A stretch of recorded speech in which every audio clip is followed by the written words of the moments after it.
Nah, kita akan melanjutkan pada, apa namanya tuh, materi terakhir, yaitu tentang, materi terakhir hukum, Newton tentang gravitasi ini, bagian yang E adalah hukum Kepler. Nah, hukum Kepler ini, dia ada 3 jenis yang akan kita pelajari. Nah, jadi yang pertama kita bahas dulu, hukum Kepler itu sendiri apa. Jadi hukum Kepler itu, dari, apa namanya, dijelaskan oleh Kopernikus, yang menyimpulkan suatu teori bahwa matahari merupakan pusat orbit semua planet termasuk bumi. Teori tersebut didukung dan disempurnakan oleh Johannes Kepler, seorang ahli astronomi dengan menghasilkan 3 hukum yaitu sebagai berikut. Jadi pertama tuh ditemukan oleh Kopernikus, kemudian disempurnakan oleh Kepler. Sampai sekarang kita membahas membuat judulnya itu adalah hukum Kepler gitu ya, karena disempurnakan oleh Kepler. Nah, jadi hukum Kepler itu ada 3. Yang pertama katanya hukum satunya. Oke, hukum 1 mengatakan planet bergerak mengitari matahari dengan orbit planet berbentuk elips, dan matahari berada pada salah satu titik fokusnya. Berarti intinya itu adalah matahari itu sebagai titik fokus ya. Matahari itu sebagai titik fokusnya, hukum kedua Kepler. Oke. Yang kedua, hukum kedua Kepler mengatakan luas daerah yang dibuat oleh sapuan jari-jari planet selalu tetap dalam selang waktu yang sama, oke? Jadi nanti nilai dari apa namanya tuh luasan ini adalah sama ya dalam selang waktu yang sama gitu.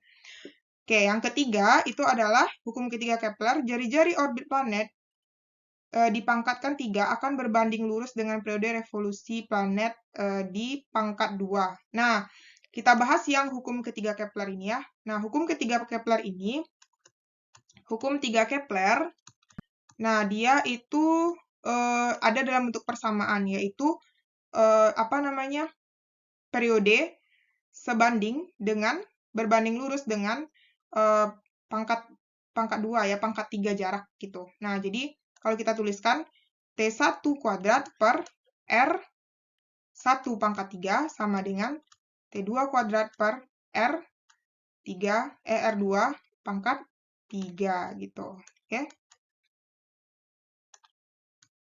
Nah, kalau misalnya kita tuliskan dalam bentuk matematis ya.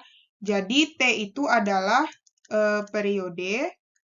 T adalah periode. Kemudian R itu adalah jarak. Nah, untuk lebih jelasnya nanti kita lihat contoh soalnya. Nah, kemudian nanti pada hukum 2 Kepler, ini ada nama garisnya ya. Kalau misalnya ini kan garisnya jauh nih, berarti garis jauh ini namanya adalah garis ini ya. Nah, jadi garis jauh ini namanya adalah aphelion.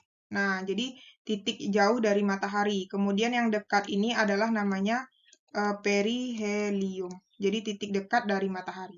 Oke, nah untuk lebih jelasnya kita lihat contoh soalnya. Oke, kita lihat contoh soal tentang ini ya, hukum Kepler yang ketiga. Katanya, dua planet A dan B mengorbit matahari. Perbandingan antara jarak planet A dan planet B adalah, berarti diketahui RA itu adalah 1, RA banding RB sama dengan 1/4. Apabila periode planet A mengelilingi matahari adalah 88 hari, berarti TA sama dengan 88 hari. Maka periode planet B adalah, berarti yang ditanya itu adalah TB. Nah, berarti ini kita jawab menggunakan persamaan TA kuadrat per RA pangkat 3 sama dengan TB kuadrat per RB pangkat 3. Oke. Jadinya di sini TA itu kan 88, berarti 88 kuadrat per RA itu adalah 1 pangkat 3 sama dengan TB yang mau kita cari per RB pangkat 3 itu adalah 4 pangkat 3. Nah, ini nggak usah kita kita kalikan satu-satu gitu. Berarti kita jabarkan kayak gini aja. 88 itu kan kali ini 4 kali 4 kali 4. Ini kan 1 sama dengan TB kuadrat, gitu kan? Nah, supaya dia nggak kuadrat kan kita maunya TB aja tuh. Berarti kita hilangkan, berarti diakarkan. 88 kali 88, ini kan 64, sama dengan TB. Nah, kemudian baru kita cari akarnya. 88 kali 88 itu kan akarnya adalah 88. 64 itu adalah 8, sama dengan TB. Berarti 88 kali 8 itu adalah 704 hari. Nah, dapat dia jawabannya adalah 704 hari, yaitu yang B. Oke? Paham ya adik-adik? Kalau adik-adik misalnya ada pertanyaan, silakan komen di kolom komentar. Jadi ini adalah bab terakhir di hukum Newton tentang gravitasi. Nah, kalau adik-adik pingin latihan lebih banyak tentang soal-soalnya, silakan cek playlist yang berjudul Hukum Newton tentang gravitasi. Oke? Nah, nanti sambil belajar itu kan dibaca soalnya, jawab sendiri, nanti kan bisa di-pause. Nah, nanti apa namanya tuh? Bisa dikoreksi dari pembahasan yang sudah kakak buat. Oke?